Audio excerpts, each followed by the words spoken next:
Hello दोस्तों, कैसे हैं आप सब। दोस्तों, आज हम बात करने वाले हैं सूर्य नमस्कार की। तो आइए सबसे पहले जान लेते हैं कि सूर्य नमस्कार क्या है। ये प्राणायाम है या फिर आसन। देखिए दोस्तों, आपकी जानकारी के लिए मैं आपको बताना चाहूँगी कि ये आसन और प्राणायाम दोनों का संगम है, यानी कि दोनों चीज़ें इसमें मिली हुई हैं। प्राणायाम भी है और आसन भी।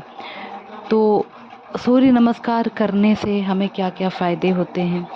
सूर्य नमस्कार दोस्तों जब हम करते हैं तो हमारा शरीर बहुत ही लचीला बनता है, और सबसे बड़ी बात ये है कि इसमें एक साथ शरीर की सभी अंगों और मांसपेशियों को मजबूती मिलती है, और सभी जोड़ जो होते हैं उस पर भी ये कार्य करता है, जिससे हमारा वजन संतुलित रहता है और हमारी पाचन क्रिया जो है सुधरती है। तो इसलिए हमें सूर्य नमस्कार को करना चाहिए। आप सबको पता है सूर्य नमस्कार में 12 पोज होते हैं, जिनके विषय में आज हम बात करेंगे। तो सबसे पहले 12 पोज अलग अलग होते हैं, उन्हीं के साथ हम हर एक क्रिया को करते हैं इसमें, ठीक है। ये सूर्य नमस्कार करने से हमारे जो मानसिक स्थिरता है ये बनी रहती है। ये बहुत सारी चीज़ों में लाभकारी है। तो दोस्तों चलिए सबसे पहले बात करते हैं इसमें हर एक आसन और प्राणायाम हम किस तरीके से करते हैं। तो सबसे पहले हम इसमें प्रणाम आसन की बात करते हैं, यानी कि प्रेयर पोज की, जो हमारी एकाग्रता को बढ़ाता है। जब हम प्रणाम आसन करते हैं, हाथ जोड़ के सूरज के आगे खड़े होते हैं, तो ऐसा करने से हमारी एकाग्रता बढ़ती है और हमारा शरीर शांत होता है, मन बेहद शांत हो जाता है।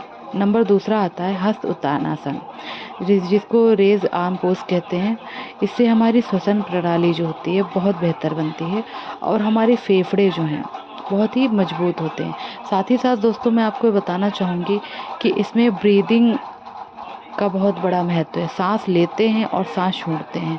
हर एक पोज को हमें सांस ले करके और सांस छोड़ करके करना चाहिए। फिर आता है हस्तपादासन, जिसको हैंड टू फुट पोज भी कहते हैं। इससे क्या होता है, इससे पाचन अंगों की मालिश होती है और रीढ़ की हड्डी भी हमारी लचीली होती है। फिर हमारा 4th नंबर पे आया अश्व संचालासन। तो अश्व संचालासन जो होता है, इसमें हम क्या करते हैं दोस्तों, पैर जैसे अश्व के समान, इसमें सब पहले आपको पता चल रहा है ना।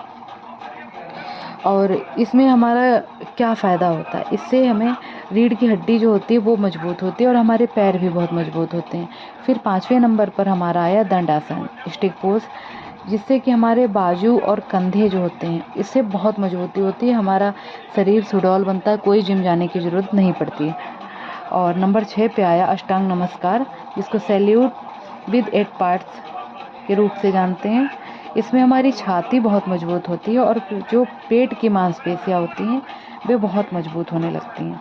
फिर 7वें नंबर पे फिर से हमारा आया भुजंगासन, कोबरा पोज, जो रीढ़ की हड्डी जो हमारी होती है बहुत ही इसको मजबूती मिलती है। जैसे किसी को बहुत ज़्यादा रीढ़ की हड्डी में दर्द होता है, सर्वाइकल की दर्द होती है, तो जब हम ये करते हैं भुजंगासन अलग से भी करते, लेकिन जब सूर्य नमस्कार भी पहले बताया कि इसमें सभी अंग और जो सभी आपके नस नाड़ियाँ जितना भी पूरे शरीर का हर एक पार्ट को मजबूती मिलती है।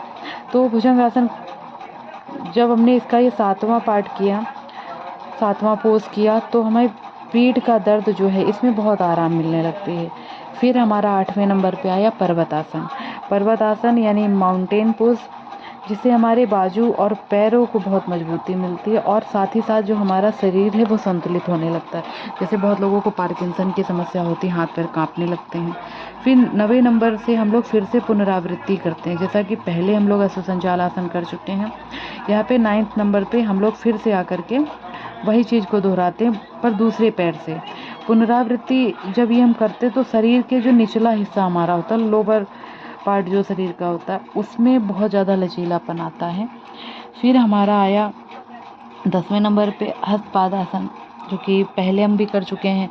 हैंड टू फुट पोज, इसमें क्या होता है, इससे हमारी पाचन क्रिया बहुत मजबूत होती है। जो पाचन की शक्ति होती है, जितनी भी गरिष्ठ भोजन हम करते हैं शरीर में पचता नहीं, लेकिन धीरे धीरे जैसे हम सूर्य नमस्कार करते हैं, एक एक पोज बहुत ही अच्छे से करने लगते हैं, तो हमारा शरीर बहुत ही ज़्यादा चुस्त दुरुस्त तंदुरुस्त हो जाता है।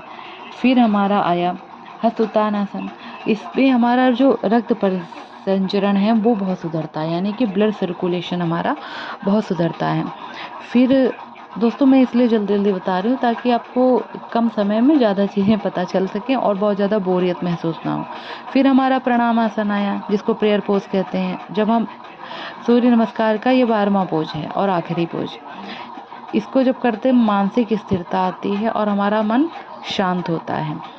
सूर्य नमस्कार करने के अनगिनत फ़ायदे हैं। तो दोस्तों जब कोई चीज़ के फ़ायदे होते हैं तो उसके कहीं ना कहीं छोटे मोटे नुकसान भी होते हैं।